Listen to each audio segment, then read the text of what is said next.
Silakan.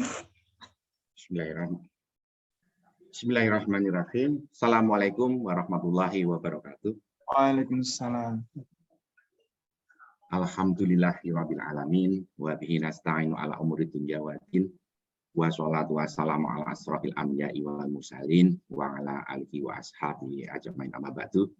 Asyhadu alla ilaha illallah wa asyhadu anna muhammadan abduhu wa rasuluh. Rabbi shrah li sadri wa yassir li amri wahlul 'uqdatam min lisani yafqahu qawli.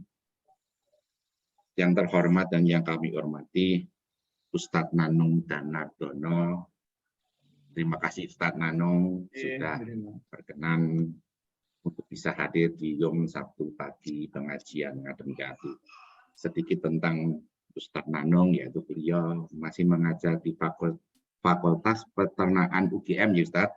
Kemudian juga Direktur Halal dan Riset dari Sentra UGM, juga ada di LP POM MUI, ya Ustadz. Alhamdulillah, banyak banget kesibukannya. Sekali lagi saya mewakili jamaah mengucapkan terima kasih Ustadz atas kehadirannya di pagi hari ini. Yang selanjutnya yang kami hormati Bapak-bapak, Ibu-ibu jamaah Zomiyah Ngadem Gatu yang insya Allah pagi hari ini rahmati Allah. Terima kasih kembali kami ucapkan atas kehadiran panjenengan semua di Yom Sabtu pagi pada pagi hari ini. Alhamdulillahirabbil alamin, puji syukur kita panjatkan kehadirat Allah Subhanahu wa taala atas segala limpahan rahmat, taufik, hidayah dan inayahnya. Maka di pagi hari yang cerah ini kita diberikan kesehatan, diberikan umur panjang, berikan kesempatan, ya, karena kalau tidak niat itu tidak akan ada di sini. Terima kasih atas kerawuhannya. Semoga pengajian ini nanti bermanfaat untuk kita semua. Amin. Sholawat serta salam tak lupa tercurah kepada junjungan kita Nabi Agung Muhammad Shallallahu Alaihi Wasallam beserta seluruh keluarga dan sahabat-sahabatnya yang telah memberikan manfaat dan syafaatnya kepada kita umat manusia sampai di hari akhir nanti. Bapak Ibu yang kami hormati, marilah pengajian pada pagi hari ini kita buka bersama-sama dengan membaca basmalah.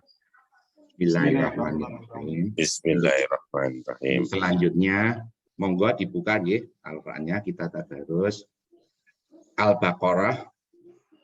Kemarin saya sudah minta izin sama Ustaz Banong. Al-Baqarah ayatnya 165 sampai 175.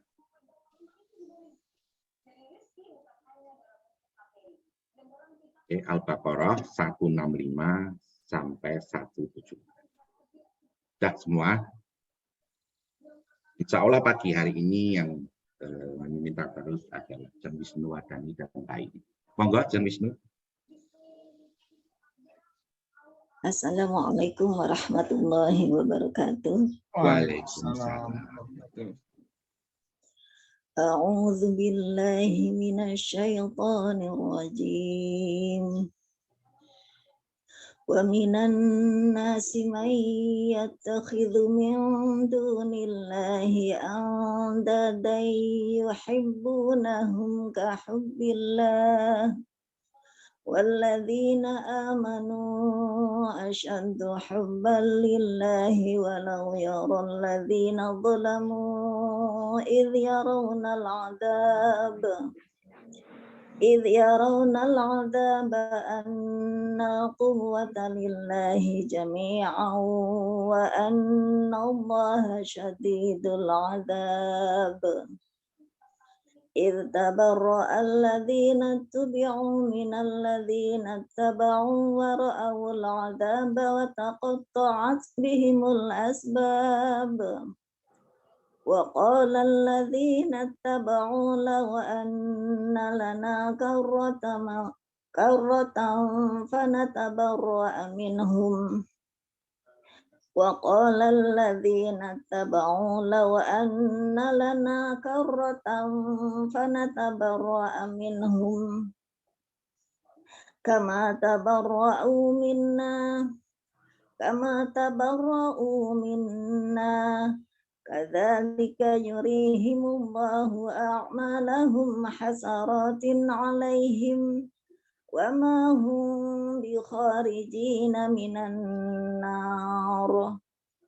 يا أيها الناس كلوا مما في الأرض حلالا طيبا ولا تتبعوا خطوات الشيطان إنه لكم عدو مبين إنما يأمركم بالسوء والفحشاء وأن تقولوا على الله ما لا تعلمون وإذا قيل لهم اتبعوا ما أنزل الله قالوا بل نتبع ما ألفينا عليه آباءنا أولو كان آباؤهم لا يعقلون شيئا ولا يهتدون ومثل الذين كفروا كمثل الذين ينعق بما لا يسمع إلا دعاء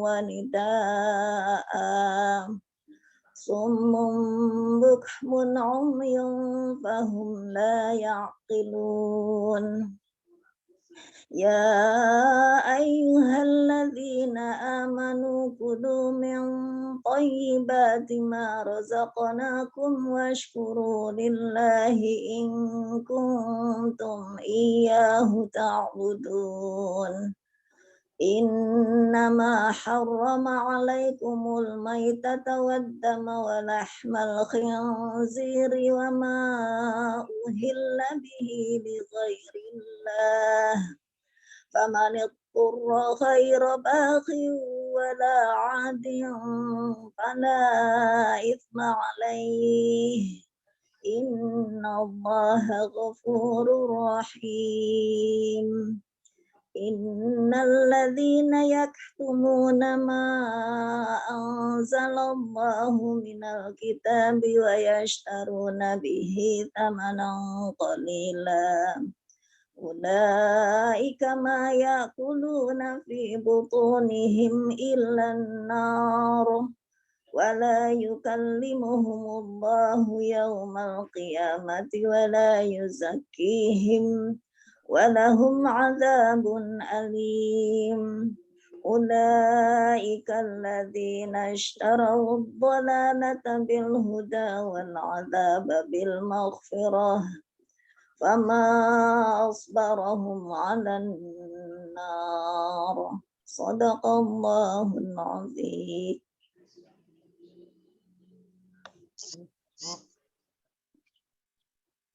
Aku berlindung kepada Allah dari setan yang terkutuk. Dengan nama Allah yang Maha Pengasih lagi Maha Penyayang. Dan di antara manusia ada orang yang menyembah Tuhan selain Allah sebagai tandingan yang mereka cintai seperti mencintai Allah. Adapun orang-orang yang beriman sangat besar cintanya kepada Allah. Sekiranya orang-orang yang berbuat zalim itu melihat ketika mereka melihat azab pada hari kiamat, maka kekuatan itu semuanya milik Allah. Dan bahwa Allah sangat berat azabnya, niscaya mereka menyesali. Yaitu ketika orang-orang yang diikuti berlepas tangan dari orang-orang yang mengikuti, dan mereka melihat azab. Dan ketika segala hubungan antara mereka terputus. Dan orang-orang yang mengikuti berkata, sekiranya kami mendapati kesempatan kembali ke dunia, tentu kami akan berlepas tangan dari mereka, sebagaimana mereka berlepas tangan dari kami. Demikianlah Allah memperlihatkan kepada mereka perbuatan mereka yang menjadi penyesalan mereka, dan mereka tidak akan keluar dari api neraka. Wahai manusia, makanlah dari makanan yang halal dan baik yang terdapat di bumi, dan janganlah kamu mengikuti langkah-langkah setan. Sungguh, setan itu musuh yang nyata bagimu. Sesungguhnya setan itu hanya menyuruh kamu agar berbuat jahat dan keji dan mengatakan apa yang tidak kamu ketahui tentang Allah. Dan apabila dikatakan kepada mereka, ikutilah apa yang telah diturunkan Allah, mereka menjawab, tidak. Kami mengikuti apa yang kami dapati pada nenek moyang kami melakukannya. Padahal nenek moyang mereka itu tidak mengetahui apapun dan tidak mendapat petunjuk. Dan perumpamaan bagi penyeru orang-orang kafir adalah seperti penggembala yang meneriaki binatang yang tidak mendengar selain panggilan dan teriakan. Mereka tuli, bisu, dan buta, maka mereka tidak mengerti. Wahai orang-orang yang beriman, makanlah dari rizki yang baik yang kami berikan kepadamu dan bersyukurlah kepada Allah. Jika kamu hanya menyembah kepada Allah. Sesungguhnya dia hanya mengharamkan atasmu bangkai, darah, daging babi, dan daging hewan yang disembelih dengan menyebut nama selain Allah. Tetapi barang siapa terpaksa memakannya, bukan karena menginginkannya dan tidak pula mereka melampaui batas, maka tidak ada dosa baginya. Sungguh Allah Maha Pengampun, Maha Penyayang. Sungguh orang yang menyembunyikan apa yang telah diturunkan Allah, yaitu kitab, dan menjualnya dengan harga murah, mereka hanya menelan api neraka ke dalam perutnya. Dari Allah tidak akan menyapa mereka, dan Allah tidak akan menyapa mereka pada hari kiamat, dan tidak akan menyucikan mereka. Mereka mendapatkan azab yang sangat pedih.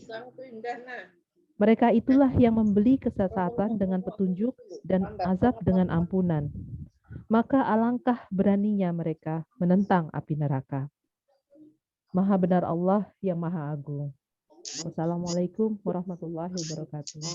Waalaikumsalam warahmatullahi wabarakatuh. Alhamdulillah. Jazakumullah khairan katsir. Terima kasih banyak Bang Wisnu dan Ceng Atifah yang sudah memimpin tadarus di pagi hari ini. Untuk selanjutnya, Bapak Ibu yang kami hormati, alhamdulillah di pagi hari ini saya akan ditemani moderator yaitu Bu Dr. Vivi Swandari. Monggo Mbak Vivi, matur nuwun.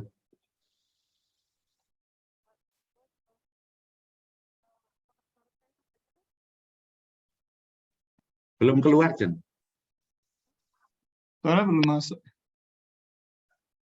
Halo, Ya, sudah. Sekarang sudah. sekarang sudah ya? Ya, Sudah. Nun.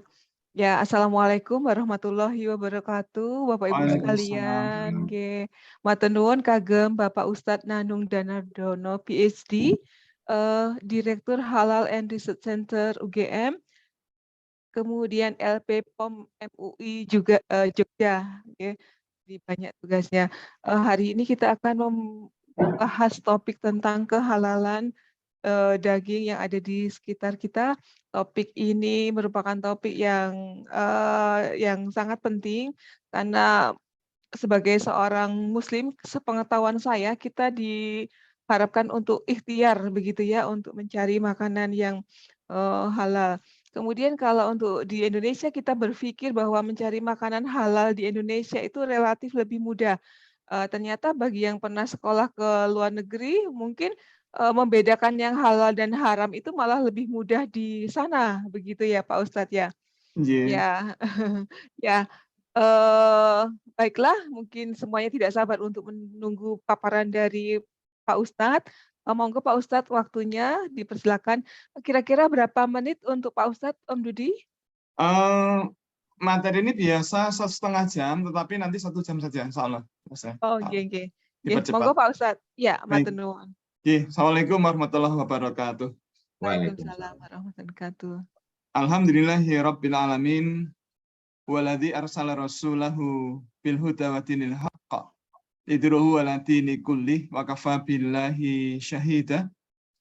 Asyhadu an la ilaha illallah wa asyhadu anna Muhammadar Rasulullah. Allahumma sholli wa sallim wa barik ala sayyidina Muhammadin wa ala alihi wa sahbihi ajmain. Qala Allah Ta'ala fi kitabil karim, a'udzu billahi minasyaitonir rajim, bismillahirrahmanirrahim. Ya ayyuhan nasu kullu mimma fil ardi halalan tayyiban wa la tattabi'u khutuwatis syaitan innahu lakum aduwwum mubin. Wa qala Allah Ta'ala fi kitabil karim, a'udzu billahi minasyaitonir rajim, bismillahirrahmanirrahim. Ya ayyuhalladzina amanu kulu min thayyibati ma razaqnakum washkuru lillahi in kuntum iyyahu ta'budun innama harrama 'alaikumul maitata wad-dama wal hamal khinziri wa ma hila bihi li ghairillah faman ittara ghaira baghi wala atif wala isma 'alaihi innallaha ghafurur rahim. Ibu, Bapak, masyarakat muslimin, jamaah yang kami hormati dan yang dimuliakan Allah Subhanahu wa taala, marilah di kesempatan pagi hari ini kembali kita aturkan rasa syukur kita kehadirat Allah Subhanahu wa taala, tentu atas ridha dan perkenan Allah di pagi hari ini kita masih sehat walafiat. Alhamdulillah kita masih bisa melihat dengan jelas, alhamdulillah kita masih bisa mendengar dengan jelas tanpa alat bantu apapun. Alhamdulillah kita masih bisa bernafas dengan lega tanpa alat bantu apapun. Alhamdulillah kita masih bisa berbicara dan ungkapan perasaan kita itu pun tanpa alat bantu apapun. Maka mudah-mudahan semoga Allah ini bisa kita syukuri dengan ibadah yang lebih maksimal pada Allah Subhanahu wa taala. Yang kedua, semoga salawat dan salam senantiasa Allah limpahkan kepada baginda Rasul Muhammad SAW, dan semoga Allah limpahkan pula kepada keluarga beliau, juga sahabat beliau, para tabi'in, para alim ulama, dan semoga terlimpah ruah pula kepada kita sekalian yang hadir menyimak di pagi hari ini. Bapak Ibu, sedikit koreksi, saya bukan direktur halal dan Center UGM, tetapi halal Research Center Fakultas Peternakan UGM. Jadi memang di UGM itu ada 2 halal center begitu. Halal Center UGM itu fokus di research dan publikasi. Jadi alhamdulillah ini teman-teman kita yang di Halal Center UGM ini publikasinya termasuk terbaik ketiga dunia. Nah, kemudian kalau di Halal Center Fakultas Peternakan UGM itu fokusnya bukan pada riset tetapi pada pendidikan masyarakat mengenai halal dan haram. Nah, oleh karena itu memang kemudian tema-tema kajian kita terkait dengan halal haram, segala sesuatu di sekitar kita, makanan, minuman, obat, kosmetika, vaksin juga begitu. Kemudian termasuk kita bahas penyembelihan hewan, kemudian ada juga hoax, aneka macam informasi hoax yang hoax di medsos ya, dan juga hoax di masyarakat kita. Nah, di hari ini kita akan membahas 13 potensi pencemaran daging haram di sekitar kita. Nah, ini penting karena memang Allah pernah berfirman di dalam Quran surat Al-Baqarah ayat 173. Tadi kita baca bersama-sama, kita simak bersama-sama tadi ya. Allah berfirman, A'udzubillahi minasyaitonir rajim, bismillahirrahmanirrahim, innama harrama 'alaikumul maitata wad-dama wal hamal khinziri wa mauhila bihi li ghairillah famanit turghairu bagi walati wal isma alai innallaha ghafurur rahim. Sesungguhnya hanyalah diharamkan bagi kalian memakan bangkai, darah, daging babi dan daging binatang yang disembelih dengan menyebut nama selain Allah. Maka barang siapa dalam keadaan terpaksa memakannya sedang dia tidak menginginkannya dan tidak melampaui batas, maka tidak ada dosa baginya dan Allah Maha Pengampun lagi Maha Penyayang. Nah, di ayat ini Allah mengharamkan kita mengkonsumsi bangkai, darah, dan daging babi. Maka memang kemudian dalam kondisi terpaksa, dalam kondisi darurat, memakan daging babi itu boleh ternyata. Dalam kondisi darurat. Dan tentu syarat dan ketentuan berlaku. Nah, Ibu Bapak, kenapa ini penting? Karena makanan itu kan tidak hanya kita konsumsi. Nanti akan kita kunyah, kemudian akan kita telan, gitu ya. Kemudian dicerna oleh berbagai macam enzim yang ada di saluran pencernaan kita, kemudian mikronutrien yang telah tercerna akan diserap oleh pori-pori usus kita. Dan Rasul mengatakan, beliau bersabda bahwa setiap daging atau anggota tubuh yang tumbuh dari yang haram, maka api neraka lah baginya. Nah, ini makanya penting, jangan sampai kemudian ada makanan haram yang kita konsumsi. Bahkan ini juga ada hadis yang sangat penting dari Ibnu Abbas. Beliau mengatakan bahwa, beliau menceritakan bahwa ada sahabat Nabi, sahabat dekat, namanya Sa'ad bin Abi Waqqas.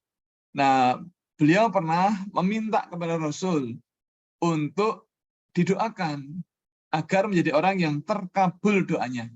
Nah, mendengar itu Rasul tidak kemudian mengatakan, oke, siap, tidak begitu. Tapi beliau kemudian mengatakan, wahai Sa'ad, perbaikilah makananmu. Jadi, janganlah ada makanan haram yang dikonsumsi begitu.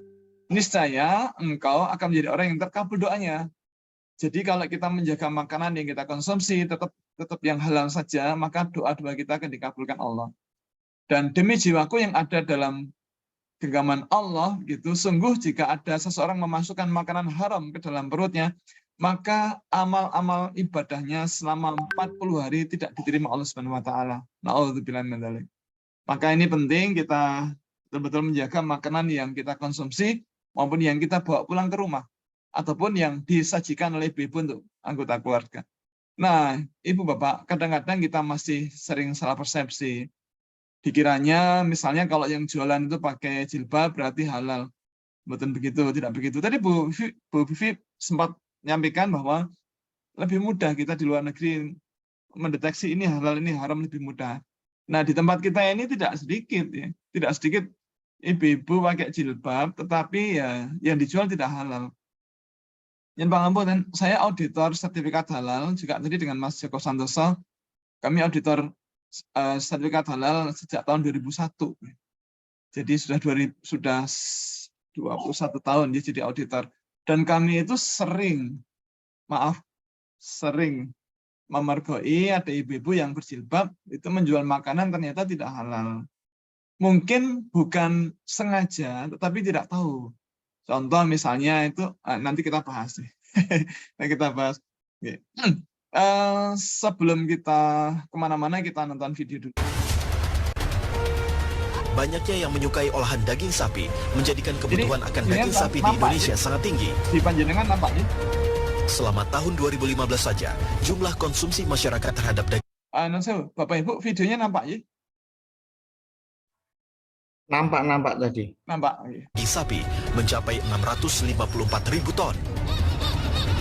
Artinya dalam sehari, lebih dari 1.800 ton daging sapi beredar di pasaran. Berbagai panganan sehari-hari banyak menggunakan daging, baik itu daging sapi ataupun kambing sebagai bahan baku utamanya. Gulai, sop, rendang, hingga soto adalah beberapa contoh makanan yang menjadikan daging sebagai bahan utamanya. Kecintaan masyarakat pada olahan daging inilah yang dimanfaatkan Mona untuk mengakali bahan baku utamanya. Selama 3 tahun belakangan, Mona tak pernah lagi membeli daging sapi ataupun kambing. Mona justru memanfaatkan murahnya harga daging babi, celeng, ataupun anjing untuk membuat menu di warung nasinya. Tentu saja, tanpa sepengetahuan para pelanggannya. Kepada para pelanggan, Mona tetap mengaku jika makanan di warung nasinya berbahan dasar daging sapi. Kadang-kadang saya bikin rendang, kadang-kadang saya bikin gulai, kadang-kadang rica-rica, kadang-kadang saya bikin sop. Menu-menu tersebut adalah menu andalan di warung nasi Mona, selain beberapa menu tambahan lainnya. Mona memang cukup mahir dalam mengolah berbagai masakan yang dapat menggugah selera. Pengalaman selama 5 tahun bekerja di sebuah restoran menjadi keuntungan Mona untuk bisa mengolah menu-menu nikmat yang disukai para pelanggan. Sayangnya, alasan klasik kebutuhan ekonomi membuat Mona harus menipu konsumennya. Ya lumayan Pak, bakal beli-beli jajan anak sekolah. Suami saya kan nganggur Pak, biar makan semuanya. Kami tim reportase investigasi penasaran di manakah Mona bisa mendapatkan pasokan daging anjing, babi, ataupun celeng untuk warung nasinya. Atas kesepakatan bersama, Mona pun bersedia mengajak kami ke sebuah tempat pemotongan hewan. Di tempat pemotongan Pak, ada kandangnya, ada penampungannya Pak, lengkap apa aja ada. Ada babi, ada anjing, celeng ada.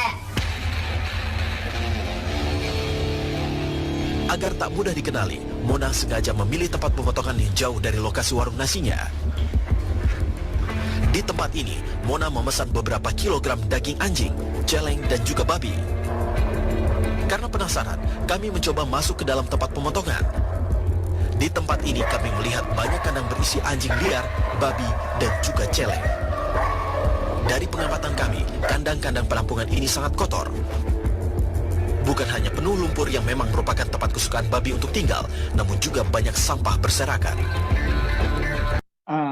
Non sewu, ini video kita stop karena kalau dilanjutkan nanti jam 9 siang baru selesai.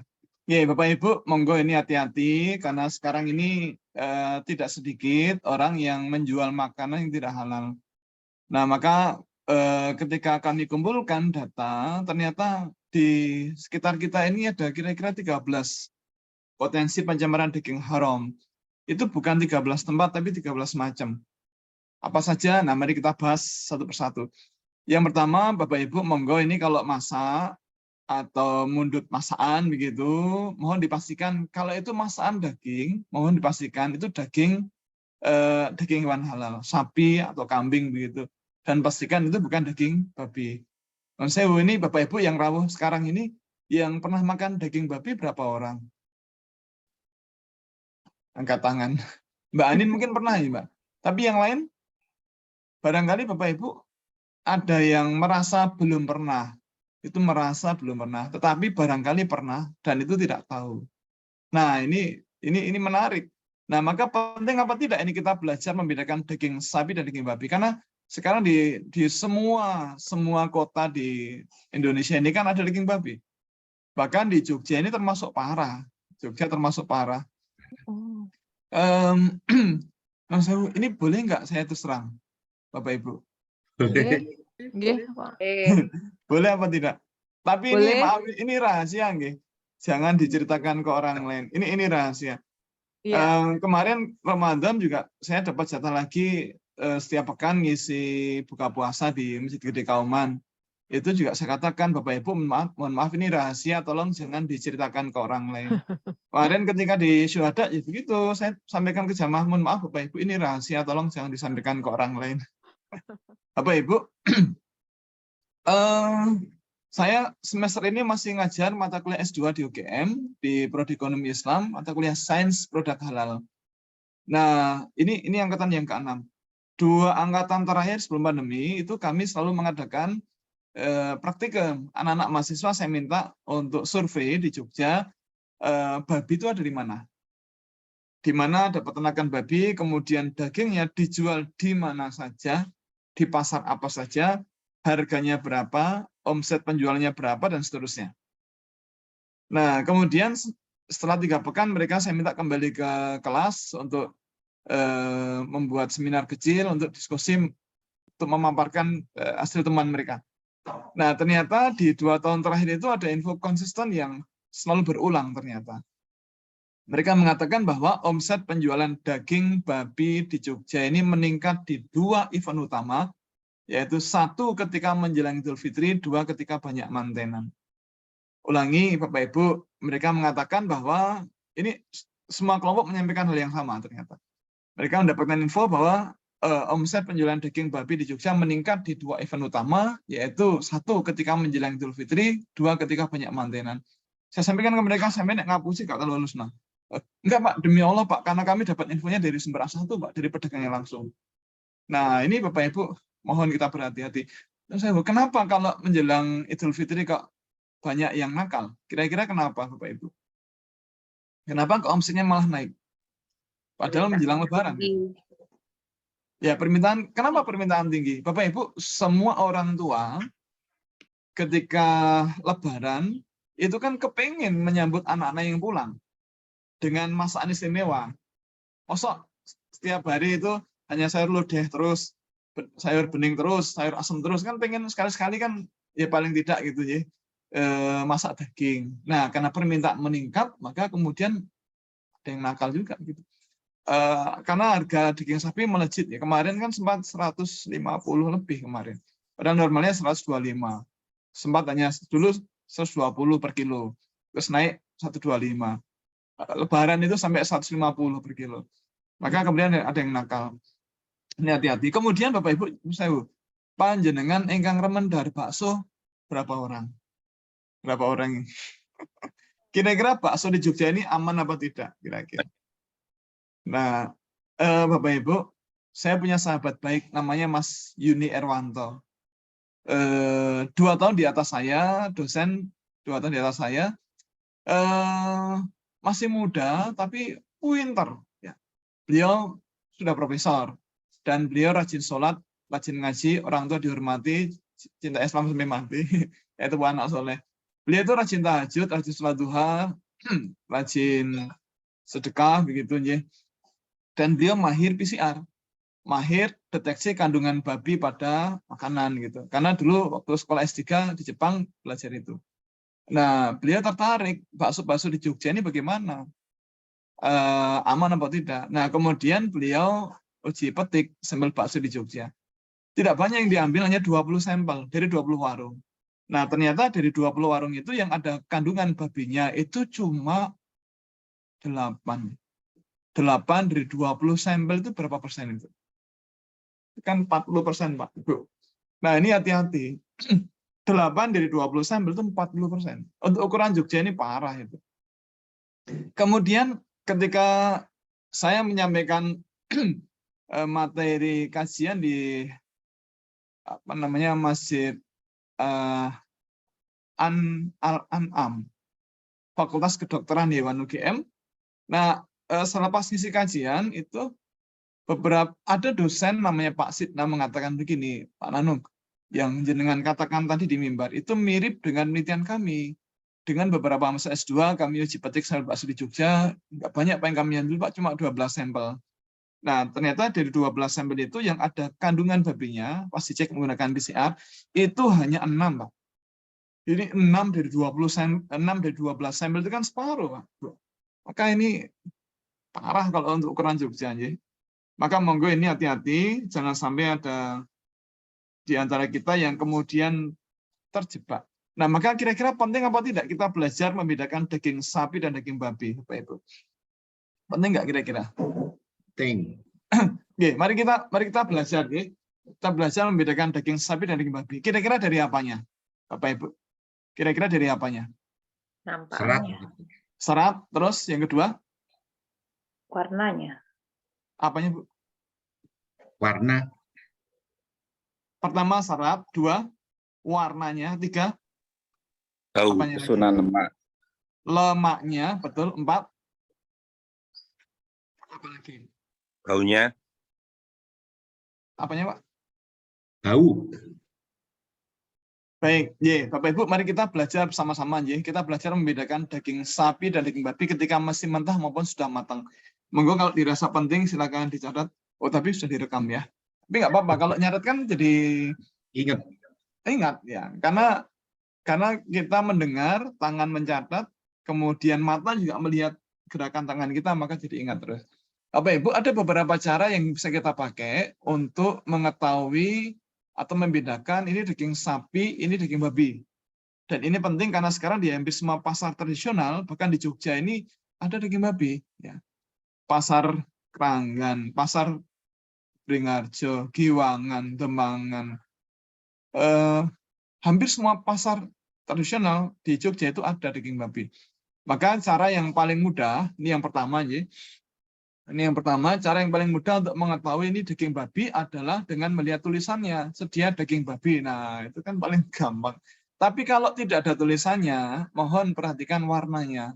Ya, Bapak Ibu, daging sapi kita mengetahui warnanya merah marun, merah tua, merah marun. Nah, kalau daging babi itu merah muda. Kenapa merah muda? Karena gerakannya sedikit. Kalau gerakannya sedikit kan butuh energi sedikit. Nah, maka oksigen yang dibawa oleh darah itu kan sedikit. Maka memberi pencitraan warna daging yang lebih muda. Itu yang pertama. Yang kedua, lemaknya. Bapak Ibu, monggo dipun pirsani. Ini lemak sapi warnanya apa ini? Putih, ya. Lemak sapi itu putih. Nah, kalau lemak babi warnanya bukan putih, tapi kuning krem. Nah, ini jadi beda warna lemak ternyata. Lemak sapi itu putih, lemak babi kuning krem. Yang ketiga, masih di lemak. Lemak sapi itu di suhu kamar dia padat lan gampil dipun didili. Paramil namanya pun tetelan. Ya Bu, Pak. Jadi gaji atau lemak sapi itu namanya tetelan. Kenapa tetelan? Karena dia gampang diteteli. Yang saya gampang diteteli itu bahasa Indonesianya apa ya? Ini barangkali ada di antara Bapak Ibu yang tidak paham bahasa Indonesia, bahasa Jawa ya. Gampil dipun didili ini apa bahasa Indonesia? Nah, ini saya foto di Pasar Demangan. Jadi memang lemak sapi itu di suhu kamar dia padat seperti ini. Nah, kalau lemak babi dia basah, lengket, dan lemak babi itu berada di sela-sela serabut otot. Maka dia sukar dipisahkan dari daging. Yang keempat, seratnya beda. Daging sapi itu seratnya lebih tebal daripada serat daging babi. Maka rendang sapi itu alot, rendang babi itu empuk. Beef steak itu alot, kalau pork steak daging babi itu empuk begitu. Kemudian bedanya lagi harganya beda. Daging sapi per kilo di Jogja 120 sampai 125. Nah, kalau daging babi, Bapak Ibu, berapa daging babi harganya? Ada yang pirsa kah? Mbak Anin mungkin pirsa? Dulu pernah Kemarin beli. lagi mahal, Ustadz. Berapa? Sekitar 120 juga. Oh ya, Nggih, lagi semahal itu. langka babi Di mana? di pasaran. Oh, karena langka gitu. Teman-teman yang membuat loh. Oh, karena ketika anak-anak mahasiswa survei itu harga daging babi itu memang tergantung kualitasnya begitu. Kalau lemaknya tipis seperti ini dikatakan kualitasnya bagus. Per kilo di Jogja rata-rata sekitar 90.000. 85 sampai 90. Tapi kalau lemaknya tebal seperti ini, lemaknya tebal begini, maka dikatakan kualitasnya jelek. Per kilo paling hanya sekitar 55.000. Paling mahal 60.000. Nah, ini kalau sekarang semahal daging sapi, wah ini malah mencurigakan ini malahan ya. Nah, jadi kalau ini kami pernah ngisi kajian di pesantren Taruna Quran. Waktu itu diinformasikan kalau di Bali malah murah sekali, cuma sekitar 20.000-an per kilo, murah sekali. Maka monggo ini atas-atas. Kemudian bedanya lagi aromanya beda. Daging sapi itu aromanya harum, sedap, khas daging sapi. Nah, kalau daging babi ini aromanya khas daging babi. Ini kalau khas daging babi itu sebenarnya. Bapak Ibu, daging babi itu aromanya wengur. Wengur itu kombinasi antara apek, amis, dan pesing. Kenapa apek? Karena back fat-nya, ini mak punggung atau back fat-nya ini dia tebal dan mudah mengalami oxidative sensitivity. Mudah berubah menjadi tengik karena dia teroksidasi. Nah, kalau dia teroksidasi, maka tentunya dia karsinogenik. Ini kan ada Bapak Ibu dokter ya. Tentu besok, kalau daging itu atau lemak ini mudah teroksidasi, maka dia karsinogenik, mudah menyebabkan kanker. Nah, itulah ternyata menjadi sebab kenapa banyak orang-orang barat dan orang timur yang biasa makan daging babi itu yang kemudian kena kanker. Di Amerika, di Eropa, di Australia, apalagi di Cina, banyak orang kena kanker gara-gara makan daging babi. Monggo Bapak Ibu kalau pengen sekali-sekali ngecek ya, di Google Scholar itu, kalau kita cek dengan kata kunci pork atau lard, lemak babi, kemudian dihubungkan dengan cancer, ternyata banyak sekali publikasi ilmiah yang menghubungkan antara konsumsi daging babi atau lemak babi dengan cancer, dengan kanker. Dan bohong kalau orang mengatakan orang-orang barat makan babi mereka sehat. Bohong itu. Bapak Ibu, orang barat itu banyak kena cancer, banyak kena kanker gara-gara makan daging babi yang lemaknya tebal. Salah satu korbannya itu calon pembimbing sekolah S3 saya. Dr. Tom Akamovic atau Thomas Akamovic, beliau meninggal karena cancer, karena sirosis, karena kanker hati. Nah, belakangan saya tahu dari teman dari Pakistan, dia bilang, lah Tom tak kandani ngeyel loh, jangan babi ngeyel. Yus, kena. Ya, dalam bahasa Inggris. Nah, jadi memang Bapak Ibu, orang-orang barat sekarang menghindari makan daging babi yang lemaknya tebal, karena tahu resiko kanker itu. Kemudian, itu kalau masih mentah. Oh, sebentar. Tadi kenapa pesing? Ini menarik, Bapak Ibu. Saya baca di buku Reproductive Physiology on Mammals and Birds, karena Profesor Evin Albanov, disebutkan bahwa kenapa banyak konsumen daging babi mengeluh daging babi pesing itu bukan karena makanannya, tetapi karena prevosium dan kantong urin babi itu sering bocor, maka urin merembes ke daging dan mencemari daging. Nah, padahal Bapak Ibu yang namanya urin itu kan kotoran. Ini banyak dokter di sini ya, tentu sangat paham. Ya. Dan di urin itu kan juga macam-macam, tidak hanya senyawa-senyawa N, tetapi juga ada racun seperti amonia, kreatinin bikrat, asam urat, dan yang lain. Dan yang menarik Bapak Ibu, ketika milad ke-17 LPPOM MUI Pusat di Hotel Millennium Jakarta, waktu itu dapat undangan juga, salah satu narasumber seminar mengatakan bahwa asam urat sebagai racun itu dikeluarkan dari tubuh babi, jumlahnya berkebalikan dengan jumlah asam urat yang dikeluarkan dari tubuh manusia. Normalnya manusia mengeluarkan asam urat itu 98%. Yang 2% tertahan di jaringan, dirombak, kemudian dipecah dan dikeluarkan. Tapi kalau yang dikeluarkan itu hanya 70% misalnya, maka yang 30% akan tertahan di jaringan, mungkin di kaki. Maka kita nggak bisa duduk dengan nyaman.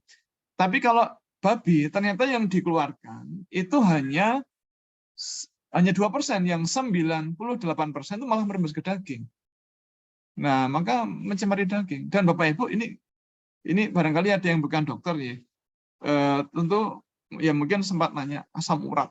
Tapi sudah paham ya, Bapak Ibu, ternyata emping melinjo ini kaitannya dengan asam urat. Ternyata tingginya konsumsi emping melinjo itu bisa menurunkan asam urat ternyata. Ini menarik nih. Jadi kalau orang makan emping itu ternyata juga kalau terlalu sering, terlalu banyak, ternyata bisa menurunkan asam urat ternyata. Kemarin saya diprotes ibu-ibu, loh, bukannya menaikkan? Bukan menaikkan, menurunkan. Loh, kok agak beda dengan yang di masyarakat? Ya, saya jelaskan gini Bapak Ibu, non sewu. Kalau orang makan emping melinjo terlalu banyak, maka asam uratnya bisa turun dari mulut ke kaki. Bukan dari mulut ke kaki itu kan turun, Bu. Nah, jadi itulah Bapak Ibu, daging babi memang begitu. Kenapa pesing? Karena tadi informasi di buku Reproductive Physiology and Mammals and Birds tadi itu. Kemudian ini kalau masih mentah. Nah, kalau sudah matang, ini bagaimana membedakan masakan menggunakan daging babi dan daging sapi. Nah, ya barangkali Mbak Anin karena dulu pernah ya, terus paham. Tapi kan yang lain kan belum tahu barangkali bagaimana membedakan masakan menggunakan daging sapi dan daging babi. Tapi gini Mbak Anin, barangkali kepengen cerita Mbak, gimana bedanya masakan daging sapi dan daging babi? Monggo Mbak. Saya Sedikit, pernah Mbak, makan silakan. babi, pernah Berbagi makan cerita anjing. ke kita.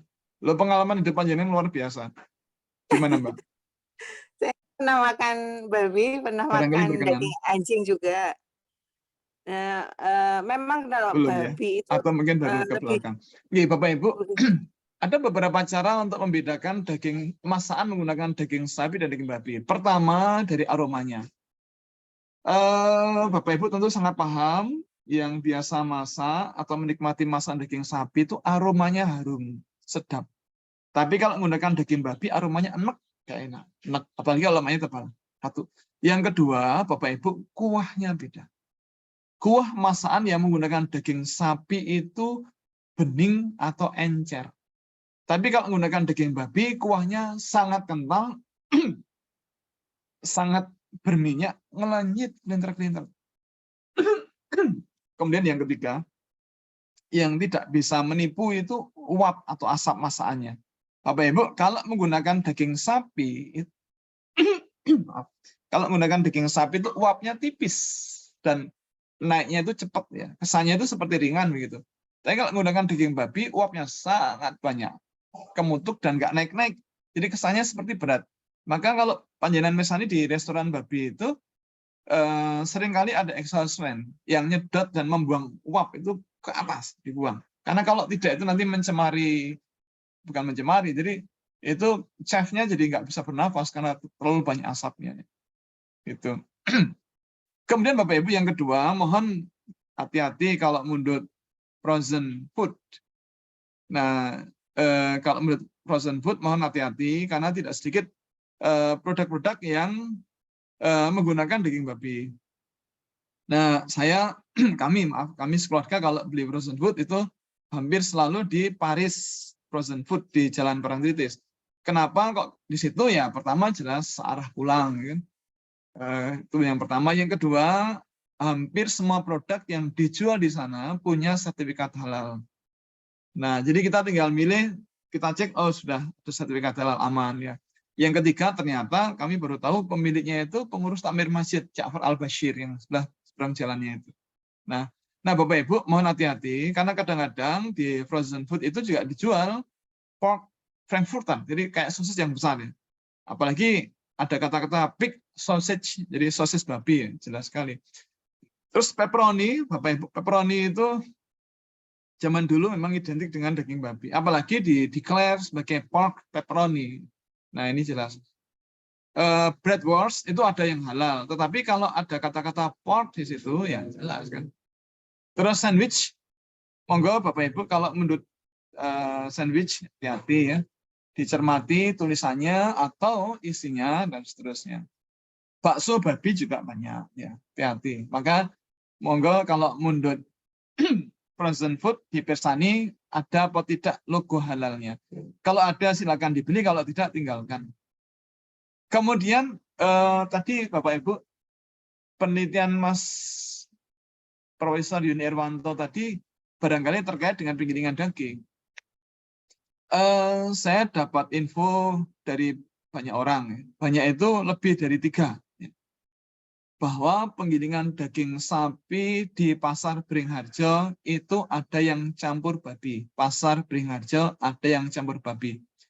Nah, ini info ini dari banyak orang gitu. Contohnya misalnya ketika kami ngisi kajian di Masjid Al-Hidayah Kimpulan itu UI Jakal Atas, UI Jalan Kaliurang bagian atas. Jadi ada UI sebelah baratnya, sebelah utaranya itu ada dusun namanya Kimpulan. Nah, dulu rutin ngisi kajian di sana. Kemudian selepas ngisi kajian itu pernah ada jamaah yang mendekati kami kemudian mengatakan, Ustaz, kemarin saya ditangkap polisi. Nah, spontan saya nanya, loh, kenapa jenengan nggak pakai helm? Oh, enggak. Saya ini kan pedagang bakso. Saya ditangkap polisi karena di bakso saya itu ada kandungan babinya. Kenapa ditangkap? Karena saya nulis halal. Nah, saya itu bingung, kok bisa?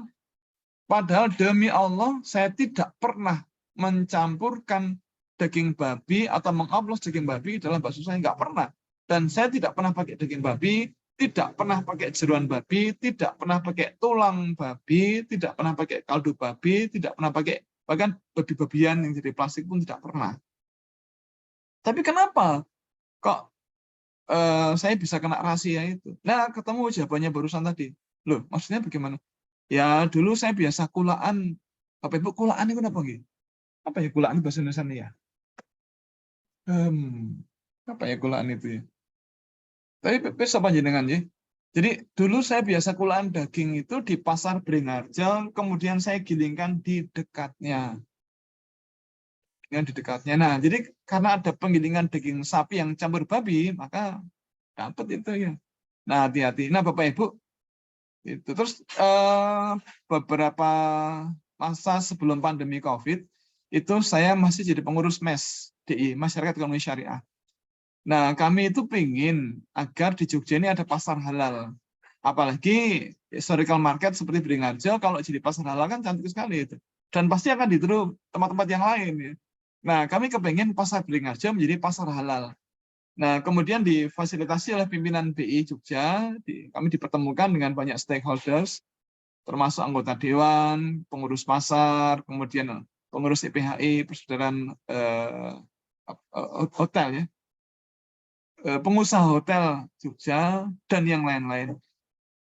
Nah, kami paparkan harapan dan rencana kami, tetapi juga kami sampaikan berbagai kendala. Salah satunya adalah info masyarakat yang menyebutkan penggilingan daging sapi di Pasar Beringharjo masih ada yang campur babi. Nah, Bapak Ibu, sebentar.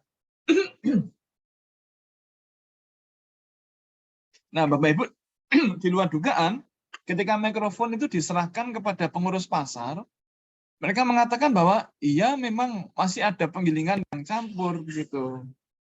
Nah, ini Bapak Ibu, ini harus kita cermati.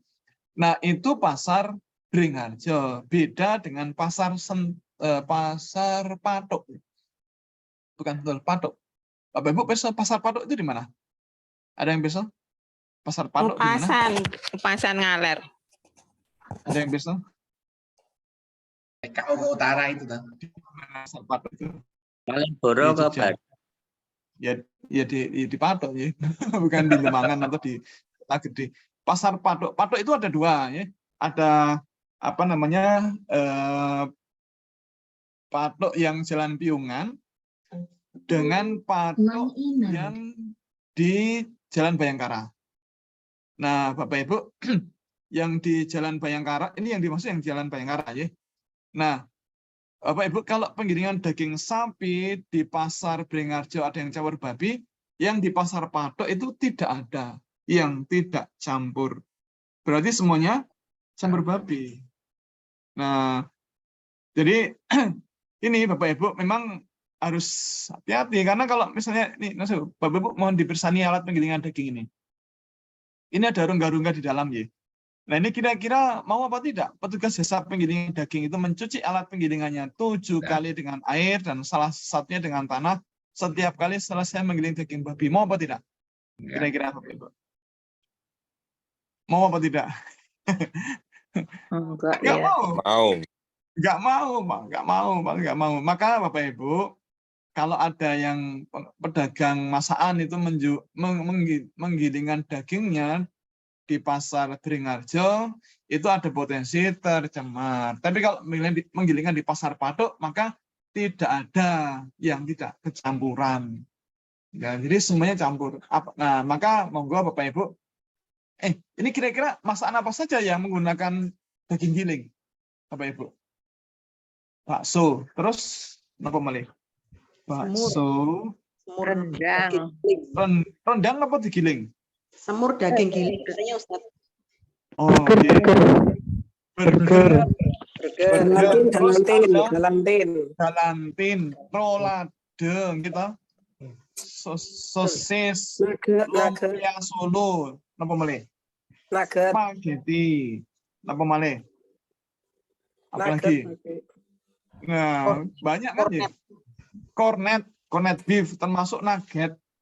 Itu kan digiling semuanya. Nah, maka mohon jangan membeli bakso, latagar, rolade, spaghetti, lumpia Solo, galantin, kecuali yang memang punya sertifikat halal. Lebih aman begitu, karena ini penggilingannya. Nah, makanya bisa jadi kasus di Jogja yang banyak bakso yang dicek Mas Yuni dan Pak Sitna tadi, ada ketahuan pakai babi, barangkali bermula dari penggilingan daging ini, barangkali yang campur. Kemudian, nah ini Bapak Ibu atas-atas dengan masakan-masakan B1. Ya. Kan di Jogja ada masakan B1 dan B2. Ada rendang B1, rendang B2, tongseng B1, tongseng B2, gulai B1, gulai B2. Nah Bapak Ibu, kalau B2 itu kan daging babi, nah kalau B1 itu daging anjing. Kadang orang nyebutnya sebagai daging kambing balap atau kijang kota gitu. Nah, Bapak Ibu juga gini ya, mohon hati-hati kalau di Solo ya, mundur rica-rica. Rica-rica itu kalau di Jogja itu nama masakan biasa saja. Ada rica-rica ayam, rica-rica endok. Tapi kalau Solo, hati-hati. Karena di sana itu rica-rica itu identik dengan daging anjing. Apalagi ada keterangan rica-rica jamu. Kemudian ada lagi istilah sengsu. Bapak Ibu, sengsu itu apa? Tongseng? Tongseng? Ya, ampun ngendika asu, ini kan lebih pengajian. Tongseng su gitu ya. Nah, Bapak Ibu, ada sengsu, ada lagi tongseng jamu. Nah, saya pernah ngisi pengajian di Masjid Darul Mutakin di perumahan Banteng baru, yang timur PLN. Nah, waktu itu pengajian antar masjid, antar kecamatan se-Sleman. Nah, selepas ngisi kajian, ada pengurus tambahan masjid yang tinggal di daerah Godian menceritakan beberapa saat sebelumnya beliau melihat ada mbak-mbak pakai cadar itu keluar dari warung tongseng jamu. Nah ini kan menarik perhatian. Ada wanita soleha keluar dari warung tongseng jamu. Nah kemudian setelah keluar itu diikuti kan. Nah setelah gak jauh dipanggil mbak. Nah merasa dipanggil mbaknya nengok. Nah ada apa mas? Maaf mbak, kok tadi saya lihat banyak keluar dari warung tongseng jamu. Tadi beli tongseng jamu ya mbak? Iya mas. Maaf boleh tahu mbak kenapa kok beli tongseng jamu? Mas itu baru sakit, saya demam, saya meriang, saya cari obat. Loh maaf, mbaknya tahu nggak tongseng jamu itu apa? Ya tahu mas, itu kan tongseng herbal. Duh. Mbak maaf, tongseng jamu itu bukan tongseng herbal, tapi tongseng daging anjing. Nah, kenapa namanya jamu? Karena kalau dimakan di badan cepat panas.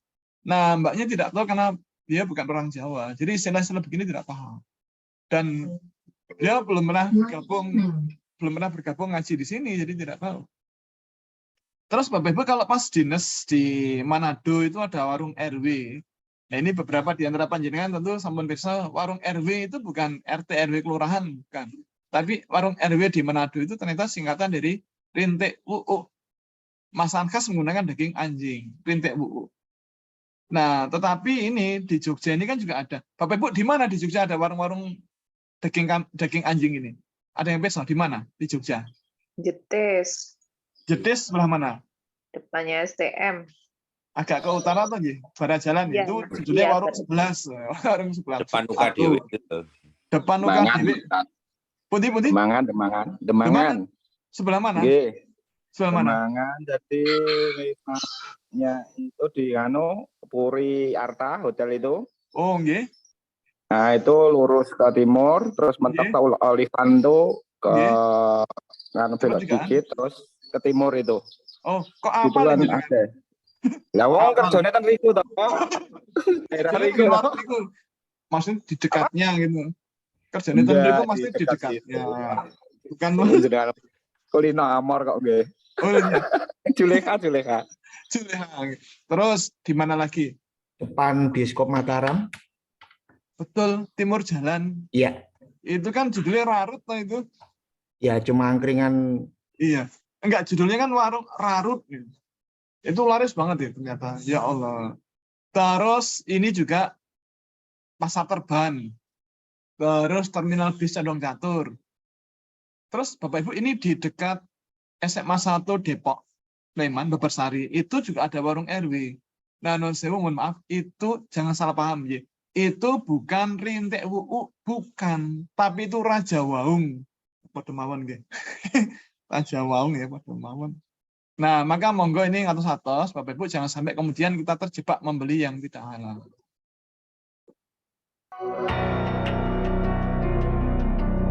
Kita nonton video sebentar.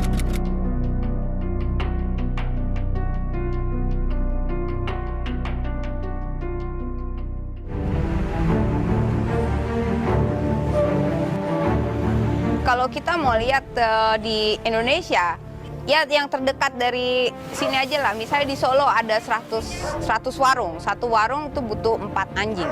Berarti satu hari aja sudah ada 400 anjing yang dibantai. Lalu satu minggu 400 dikalikan 7. Berarti kan itu ada 2.800 anjing.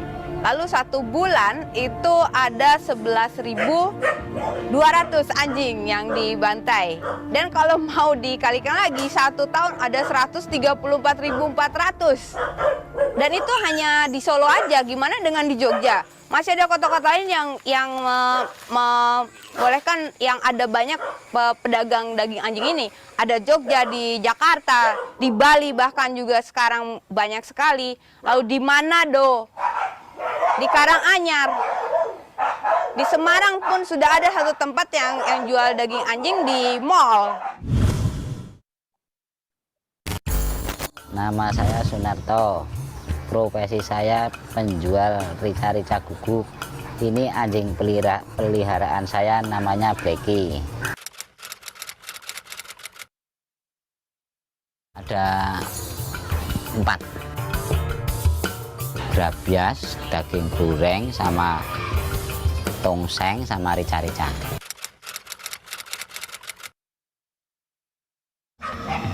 Disuplai dari Gemolong.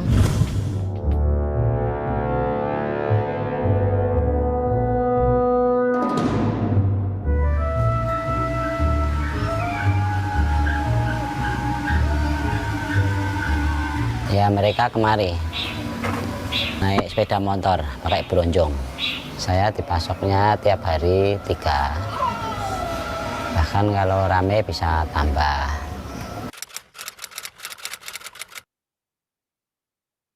Biasanya ya cari muter-muter terus kampung. Biasanya nek nyari itu kebanyakan di Wonogiri. Itu nangkepe ya biasanya tunggu masuk rumah dulu, baru dikancing lawangnya, baru bisa ditangkap.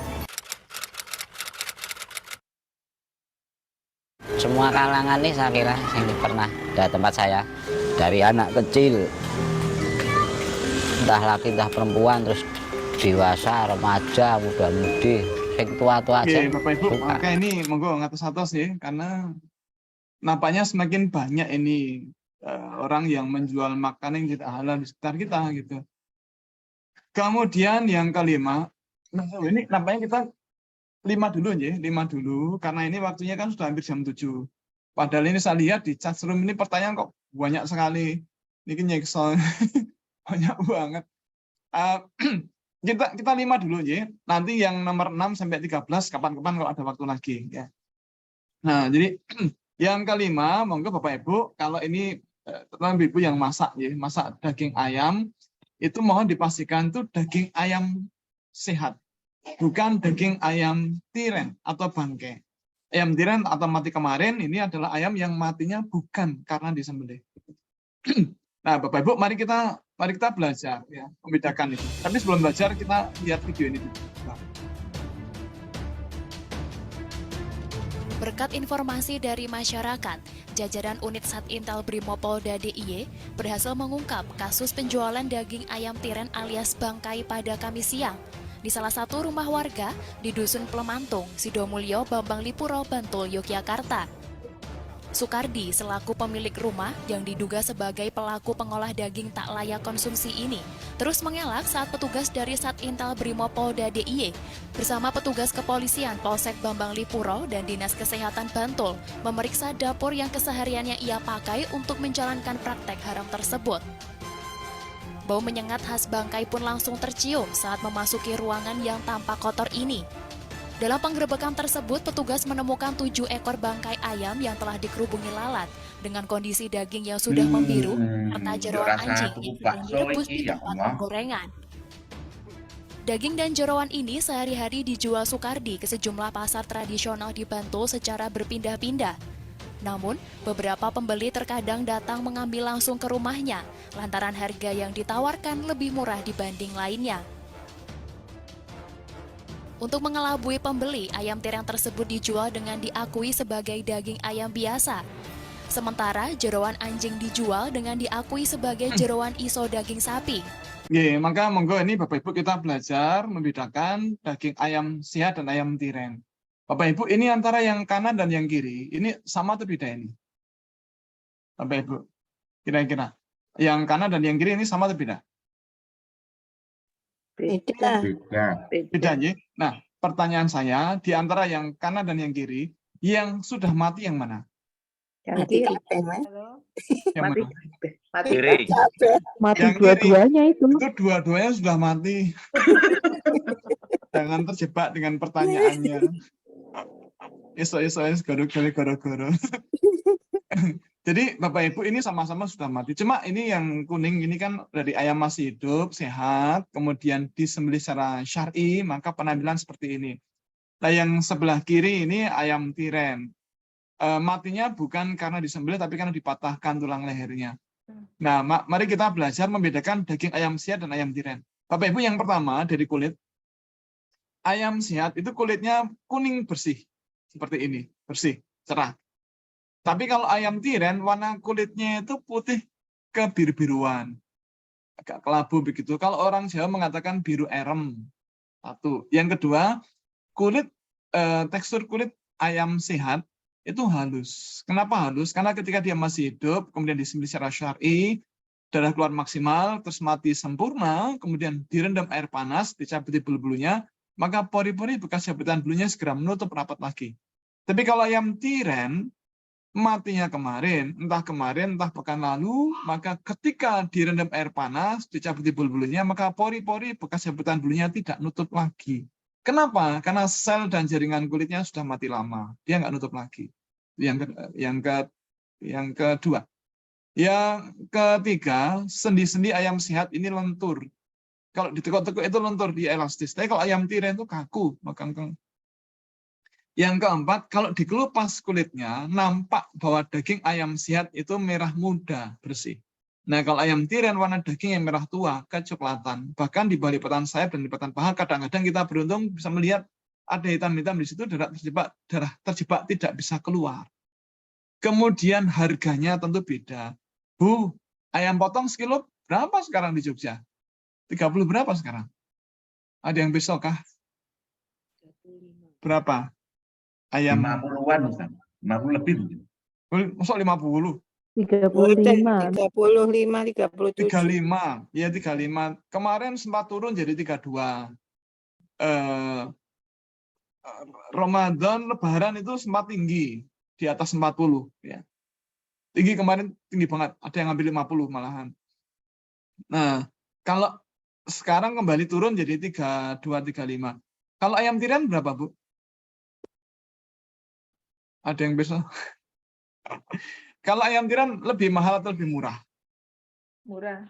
Ya, tentu lebih murah ya. Biasanya Lebih lebih murahnya murah. berapa? Ternyata tergantung jam. Kalau masih pagi Oh. jam 5 masih normal, masih 31, 30. Oh. Jam 5. Jam 7 turun lagi. Dari 27, 25 gitu. Jam 9 turun lagi hanya 19 sampai 18.000 per kilo. Menjelang zuhur ini bahkan menjelang asar siapa yang mau bawa dibayari karena baunya luar biasa. Maka bedanya lagi adalah aromanya beda. Daging ayam siat itu aromanya harum. Seharum kasturi seindah pelangi. Lagunya Sarjana. Kalau ayam tiren itu bau busuk. Kenapa daging ayam tiren bau busuk? Karena darah tidak keluar. Nah, darah yang tidak keluar menjadi timbunan makanan yang berlimpah bagi bakteri pembusuk. Nah, kenapa namanya bakteri pembusuk? Karena bakteri ini mengeluarkan senyawa yang aromanya busuk. Kemudian beda berikutnya, nah ini Bapak Ibu, ini yang paling penting. Mohon mulai sekarang Bapak Ibu, kalau panjenengan mundur daging ayam, tolong lihat lehernya. Bagaimana sembelihannya. Kalau tidak ada sembelihannya, berarti matinya bukan karena disembelih. Tapi kalau, ada nggak Bapak Ibu, ayam mati, kemudian disembelih setelah mati untuk mengelabui pembeli, agar dikiranya disembelih. Ada apa tidak? Ada, Ayam mestinya. tiren, ayam mati, kemudian disembelih setelah mati. Ada apa tidak? Ya biasanya ada Pak Ustadz. Ada, ternyata Ya, betul. karena sengaja Iya. toh mereka menyamarkan proses kematian ayam. Betul. Lalu bagaimana bedanya? Bagaimana beda bekas sembelihan di leher antara ayam yang disembelih sebelum mati dan yang disembelih setelah mati? Bedanya apa? Kira-kira. Ada yang bisa? Beda bekas sembelihannya? Bapak Ibu, non sewu. Kalau ayam masih hidup, jaringan di lehernya sudah mati atau masih hidup? Ulangi. Ini panjenengan belum fokus. Bapak Ibu, kalau ayam masih hidup, jaringan di lehernya, kalau ayam masih hidup, jaringan di lehernya sudah mati atau masih hidup? Masih hidup. Masih hidup. Maka ketika disembelih, dia akan kontraksi, tarik siri lebar. Betul? Sebaliknya kalau ayam sudah mati, jaringan di lehernya masih hidup atau sudah mati? Mati. Sudah mati. Maka ketika disembelih itu rapi sekali, seperti kertas yang digunting kerek, rapi sekali. Yakin demi Allah panjenengan bisa bedakan itu. Maka mohon mulai sekarang kalau mundur daging ayam tolong lihat lehernya gitu. Maka Pemirsa, pasangan suami istri warga Trimulyo Jetis, Bantul, Yogyakarta ditangkap polisi karena memproduksi bakso dengan menggunakan ayam bangkai atau ayam tiren. Kedua tersangka ternyata telah membuat bakso tiren sejak tahun 2015 lalu. Pasangan suami istri berinisial MHR 51 tahun dan AHR 50 tahun digiring oleh aparat Polres Bantul, Yogyakarta. Keduanya ditangkap karena terbukti membuat bakso dengan menggunakan bangkai ayam atau ayam tiren. Terungkapnya kasus ini berkat laporan dari warga yang melihat tersangka membeli daging ayam yang sudah membiru. Setelah ditelusuri, ternyata ayam tiren itu digunakan untuk bahan membuat bakso. Warga pun melapor ke Polsek Pleret yang kemudian menggerebek rumah tersangka di kawasan Trimulyo. Di lokasi, petugas serta Dinas Kesehatan Bantul menemukan sejumlah barang bukti berupa bakso yang sudah siap dijual, daging ayam tiren yang digunakan untuk bahan pembuatan bakso, serta sejumlah peralatan yang digunakan untuk proses produksi bakso. Pelaku sudah memakai mesin. Kepada petugas, Pak Sutri ini mengaku telah berjualan bakso sejak tahun 2010. Namun sejak tahun 2015, dengan dalih harga ayam yang kian mahal, keduanya nekat memakai ayam tiren untuk bisa meraup untung yang banyak. Akan kami perlihatkan tentunya. Dalam sehari, Pak Sutri ini membuat bakso dari bahan ayam tiren seberat 35 kg dan setiap hari mendapatkan keuntungan sekitar Rp500.000. Dengan menggunakan bahan ayam yang biasa atau ayam yang normal. Tapi dari pengakuan yang bersangkutan bahwa harga ayam sekarang tinggi sehingga keuntungan tidak ada, maka mulailah di tahun 2015 yang bersangkutan beralih ke bahan dasar menggunakan ayam tiren atau ayam yang sudah busuk. Karena tadi keuntungan, jadi motifnya adalah motif ekonomi, ingin mendapatkan keuntungan yang lebih besar. Tersangka MHS dan istrinya AHR mengaku menyesal karena telah membuat bakso. Bapak Ibu, ini sejak 2015. Berarti udah berapa tahun itu ya? Sekarang 2022. Udah 7 tahun. Berarti selama 7 tahun itu berhasil dan istiqomah itu jualan bakso menggunakan daging ayam tiren terus. Nah kalau keuntungannya 0,5 juta per hari, luar biasa ini. Maka monggo ini atas-atas ya, hati-hati. Saya coba lacak beritanya lagi, ternyata ini dijual di 3 pasar, ya, selama 7 tahun itu di 1 pasar Giwangan, 2 pasar Demangan, 3 pasar Keranggan. Nah ini barangkali kalau Bapak Ibu kalau mundut bakso di sana ya bisa jadi apa tuh? Nah maka monggo Bapak Ibu hati-hati. Ini yang saya sampaikan ini tentu bukan untuk nakut-nakuti, bukan, tetapi untuk kewaspadaan. Ibarat kita ini kan akan melangkah ke kantor misalnya, kalau kita tahu ciri-ciri halangan kan kita bisa menghindarinya. Kalau kita tahu bahwa itu itu duri, kita hindari biar tidak kena duri. Yang itu ada lubang agar kita tidak terperosok. Yang itu ular tidur agar kita tidak tergigit. Kalau yang itu bom atau ranjau biar kita nggak meledak gitu. Nah kalau kita tahu ciri-cirinya maka kita bisa menghindarinya dan sampai ke tujuan dengan selamat. Nah, kalau kita tahu ciri-ciri makanan haram, maka kita bisa menghindarinya dan bisa sampai ke surga dengan selamat. Nah, harapan kita begitu. Maka monggo Bapak Ibu, di kesempatan yang baik ini, kita berhati-hati, jangan sampai ada makanan haram yang kita konsumsi. Maaf, ini baru 5 dulu, karena waktu sudah habis. Mudah-mudahan nanti bisa ada kesempatan lain, saya bisa nyaur kekurangan saya, ini kan baru 5 dari 13. Insya Allah kapan-kapan kalau ada waktu lagi kita sambung. Demikian, mohon maaf atas semua khilaf. Assalamualaikum warahmatullahi wabarakatuh.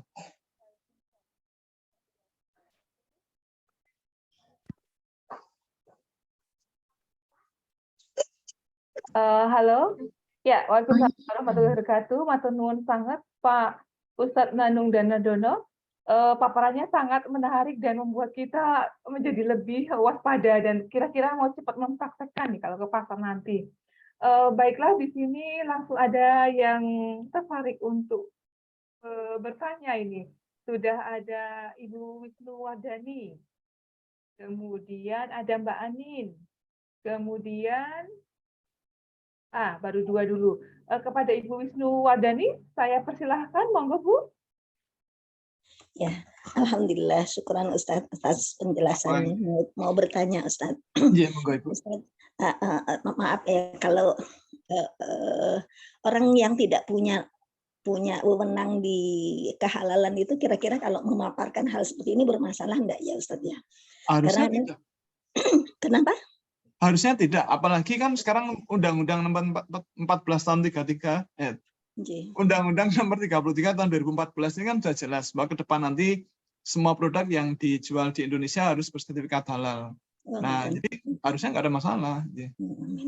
Enggak, soalnya kalau pengalaman kalau di Kalbar ini tuh pernah kita bahagia banget ada lembaga semacam Muslim Food Indonesia itu yang bisa mengontrol keliling rumah-rumah makan ya Ustadz ya. Cuma masalahnya mungkin ada kendala, wallahu alam dari intern atau dari luar ya, karena memang akhirnya kan menyebutkan rumah-rumah makan yang direkomendasikan dan tidak direkomendasikan, ngaten. Bu Wisnu dan Bapak Ibu, non sewu. Sekarang kan kita ada sertifikat halal ya. Jadi harusnya panduan kita adalah kepemilikan sertifikat halal. Karena MUI pun itu tidak boleh masuk dapur orang lain tanpa izin. Kecuali kalau ada permintaan sertifikat halal, nah itu kan baru kemudian ngecek. Tapi kalau tidak itu nggak bisa masuk. Dan kalau nekat masuk itu bisa tangkap polisi karena masuk dapur orang lain tanpa izin. Apalagi yang bukan MUI begitu. Dan mungkin itu penyebabnya mungkin Ustaz. Iya, cuma kalau masuk rumah makan gitu tuh kan kita kan mesti samar tuh. Mungkin karena tidak ada kontrol aktif dari MUI ya mungkin ya.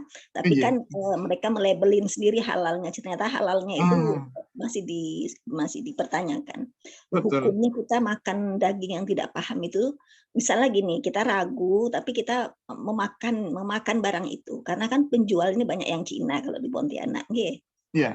Tahu dagingnya mungkin daging benar tapi kan kita nggak tahu campurannya. Iya. hukum karena kita tidak melihat, tapi kita sebenarnya di hati ini khawatir juga itu hukumnya seperti apa ya. Nah, itu pertanyaan pertama. Kemudian yang kedua, kalau MUI itu insya Allah halalnya tidak bisa dibeli ya Ustadz ya? Oh, nggak bisa Bu. Kalau MUI nggak bisa dibeli. Berarti Cuma tidak memang ada calo Bu.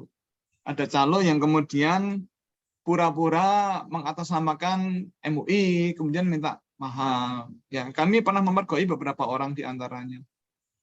Calo. Itu aja mungkin pertanyaan saya. Terima kasih Bu. Waalaikumsalam warahmatullahi wabarakatuh.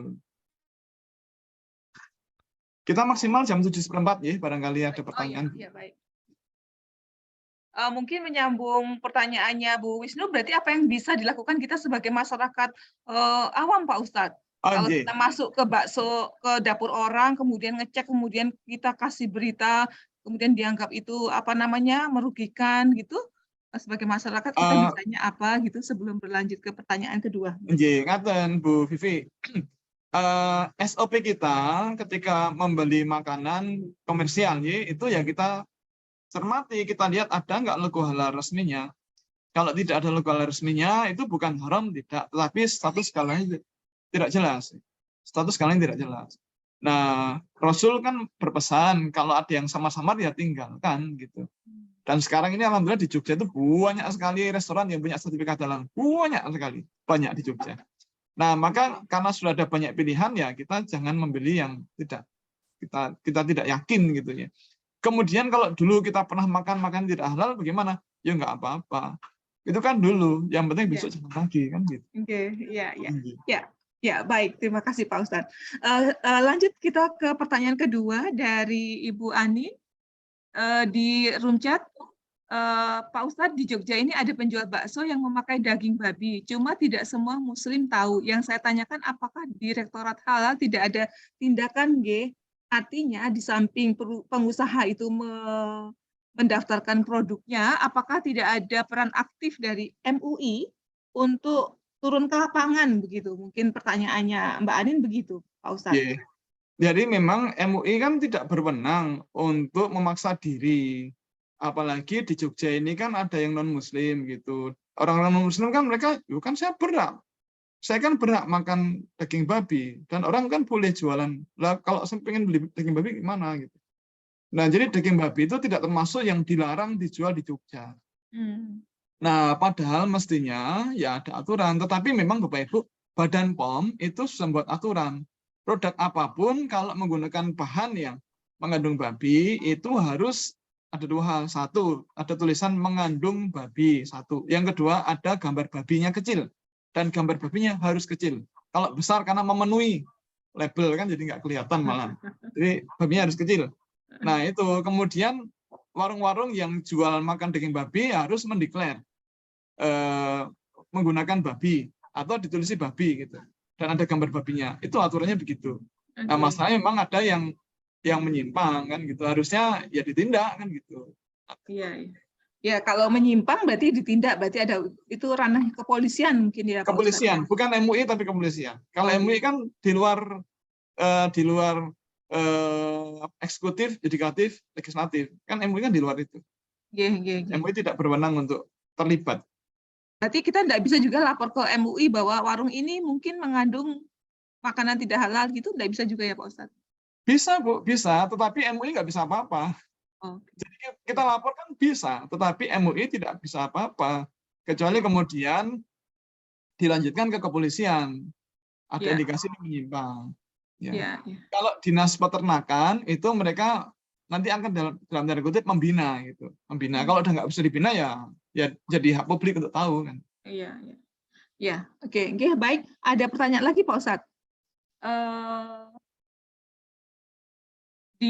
Dari Mbak Dia di daerah Pinpes Krapyak, Ponpes mungkin ya, banyak penjual ayam potong yang bekas sembelihannya bolong. Apakah itu benar bekas disembelih? Kalau tidak benar kok didiamkan oleh orang-orang pesantren? Bekas sembelihannya bolong itu mungkin kita perlu klarifikasi dari Mbak Dia ini. Monggo Mbak Dia. Mungkin maksudnya dicuek ya, istilahnya dicuek itu. barangkali ya. Karena memang ya bekas bolong aja gitu Ustadz, dan mereka punya sertifikat halal. oh ya, bekasnya bolong. Jadi Maksud bukan bolong. seperti disembelih gitu loh Ustadz. Oh, jadi mungkin bagian pernafasannya itu dipotong di situ saja. Jadi kepalanya tuh masih nempel mungkin Pak Ustadz. Mungkin maksudnya, nah mana ya?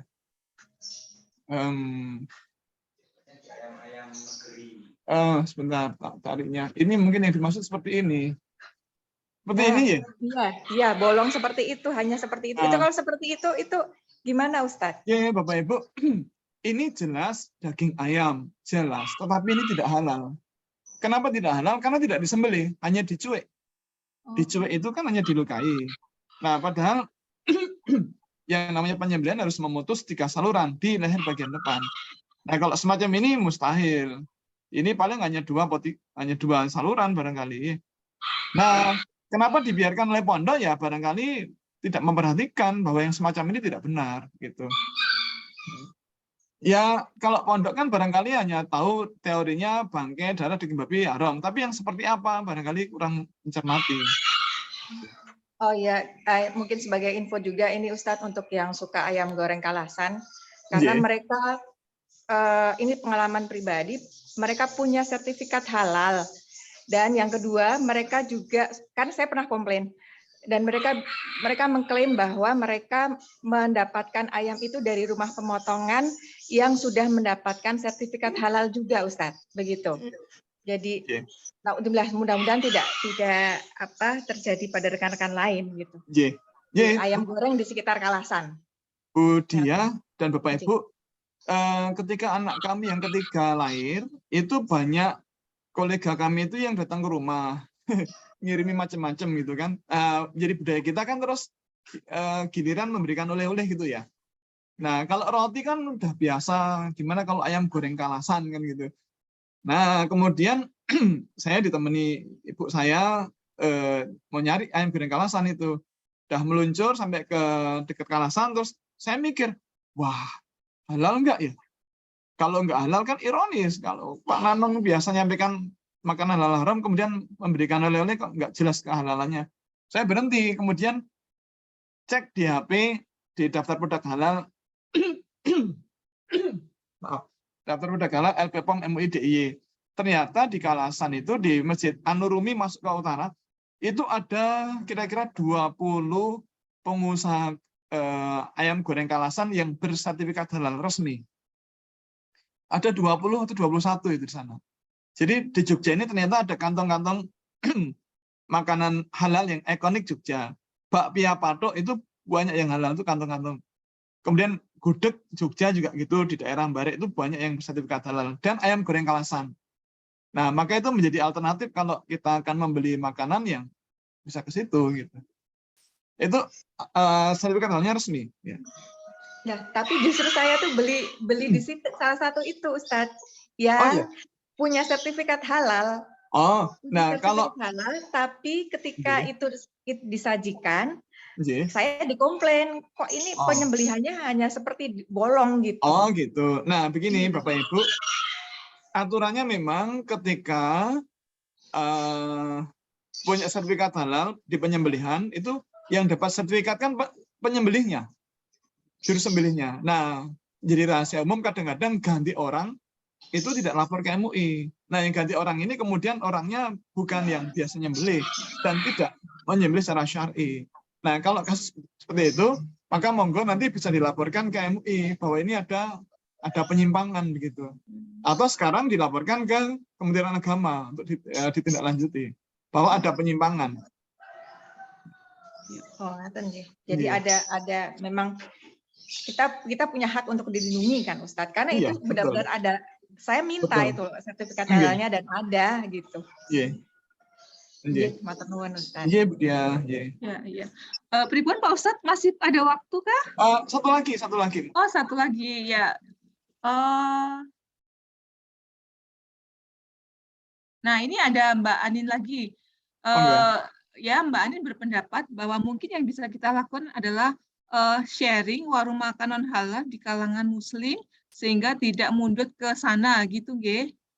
Iya, Jadi bisa ya kita begitu. di dalam kajian-kajian kita bisa sharing-sharing, oh yang ini Iya. tidak halal, biar aja itu jadi makanan mereka karena mereka berhak untuk cari tempat makan begitu nggih Pak Ustadz nggih. Oke. Ya. Ya kan nanti Bapak Ibu kalau misalnya apa namanya, ini kan saya belum sempat jawab detail ya. Nanti bisa lewat WA. Ya ada dari Mbak Dwi Pak Ustadz. Ini nomor HP saya. Ya, monggo. Ya. Monggo. Mbak Dwi sebentar. Mbak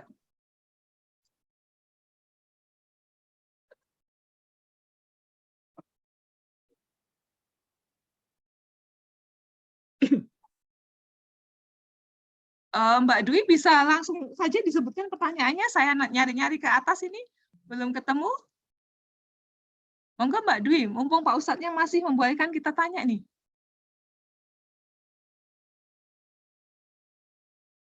Oh ini ada ini. Jika ditanya teman-teman non-muslim, bahasa sederhana apa yang harus dikatakan jika ditanya kenapa babi tidak boleh dimakan? Apa karena makanan babi kotor? Apa babi morfologi tubuhnya similar dengan manusia? Atau daging babi tidak sehat bisa menimbulkan penyakit yang tadi diterangkan? Atau kita jawab itu aturan ajaran agama kami atau bagaimana? Begini, supaya tidak diayali, kita mengatakan begini, saya tidak makan, itu alasannya cuma satu. Karena Tuhan saya, Allah, itu melarang.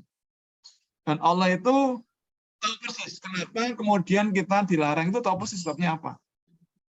Allah melarang, itu pasti ada sebabnya. Dan sebabnya bukan karena Allah pelit, tetapi Allah itu tahu. Dan Allah tidak kepingin kita dapat musibah gara-gara makan itu. Jadi ketika kita tidak boleh makan daging babi, tidak boleh makan bangkai, minum darah, minum minuman keras, itu karena Allah itu melarang. Dan kalau Allah melarang itu karena Allah itu tahu. Dan Allah tidak kepingin kita dapat musibah gara-gara makan itu. Nah, penelitian ilmiah membuktikan banyak hal bahwa ternyata memang babi tidak layak dikonsumsi. Nah, kalau mau ngeyel gimana-gimana, ya monggo silakan ngeyel. Tetapi agama kami memang melarang, maka kami tidak makan itu. Sama juga misalnya mereka mereka melarang, mereka ikut sholat taraweh gitu kan. Nah, kenapa melarang? Ya agama mereka melarang, ya monggo saja silakan nggak ikut. Karena memang ya ajaran mereka melarang ikut taraweh kan. Tetapi ajaran kami, ajaran kita yang Islam itu kan melarang makan daging babi, ya sudah kami sami'na wa ata'na. Bapak Ibu, saya ada satu judul hikmah di balik pengharuman memakan bangkai darah daging babi. Di situ kita menguraikan secara ilmiah, secara medis hikmah apa di balik itu ya. Jadi berbagai macam kasus termasuk dari kesehatan ini, kenapa kok babi itu tidak layak dikonsumsi? Babi, bangkai, darah, kenapa tidak layak dikonsumsi? Itu ada sebabnya dan menarik kita bahas. Kapan-kapan kalau ada waktu insya Allah. Makatan ya Bapak Ibu. Mohon maaf ini tidak bisa sampai siang. Matur nuwun Pak Ustadz, atau Pak Ustadz mau ada closing remark atau Jadi Bapak Ibu sebelum saya kasih kesimpulan juga nggih. Bapak Ibu monggo ini maaf apa yang sekedap ini serak-serak.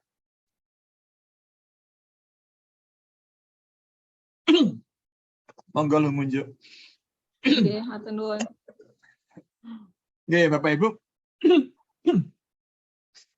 Apa yang saya sampaikan ini hanya sedikit, hanya sederhana, tetapi setidaknya membuat kita menjadi lebih berhati-hati karena di sekitar kita memang ada banyak orang baik, tapi juga ada orang yang tidak baik, dan ada juga orang-orang yang menjual makanan itu yang penting itu laris gitu ya. Beda dengan kalau di luar negeri, maksudnya di Eropa, contoh di Inggris itu kan ada etika mereka. Kalau mereka menjual produk pakai daging babi atau produk dari babi dan pembelinya itu beragama Islam, misalnya pakai jilbab atau ada jenggotan itu, mereka akan mengatakan maaf, ini yang kami jual pakai babi. Ada etika yang begitu di Inggris. Saya nggak tahu di tempat yang lain, tapi mungkin agak sama juga. Tapi di tempat kita ini ya, kalau bisa ya disembunyikan ya kalau pakai babi biar laku keras kan. Nah oleh karena itu monggo ini karena kita menyadari tidak tidak semua orang itu jelek memang, tapi tidak semua orang baik ya. Dan tidak sedikit orang yang kemudian yang penting laris, sukses, sugih, gak peduli orang dapat musibah, gak peduli. Yang tadi yang orang jualan bakso pakai ayam tiren itu 7 tahun loh. Nah, kalau mengatakan menyesal, maksud menyesal 7 tahun setelah itu. Nah, inilah.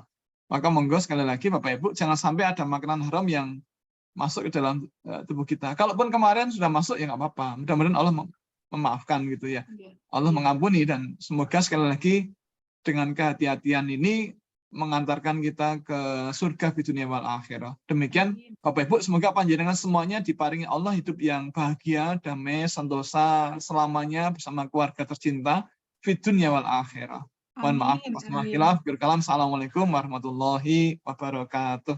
Waalaikumsalam warahmatullahi wabarakatuh. Bapak Ibu sekalian, demikian paparan dari Bapak Ustadz Nanung Danardono PhD terkait dengan 13 potensi pencemaran makanan haram pada sekitar kita ya. Sudah dibahas tadi 5 topik, yaitu daging sapi yang berpotensi tercampur dengan daging babi. Kemudian yang kedua tadi frozen food itu yang mungkin juga tercemar atau kita salah pilih dengan daging babi. Kemudian kita harus pastikan bahwa tidak ada penggilingan yang menerima daging yang campur dengan yang tidak halal.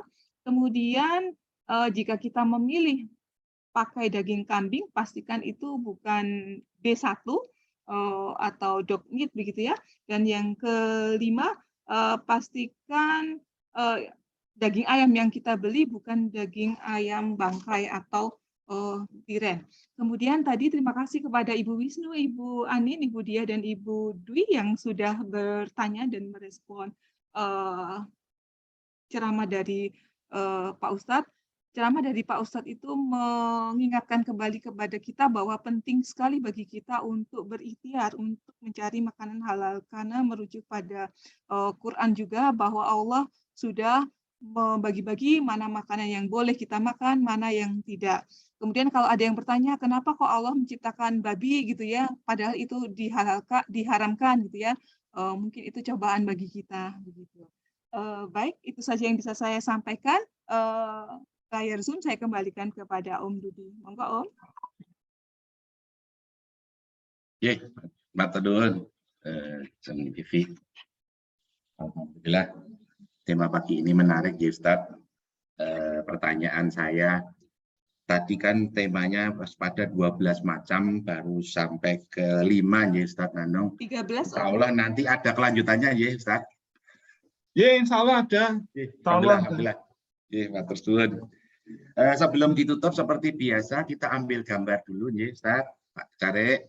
Dan alhamdulillah di pagi hari ini tadi yang join sekitar 60 sampai 65 orang, alhamdulillah.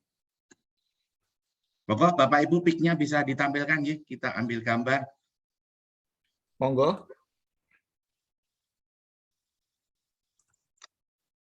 Nggih.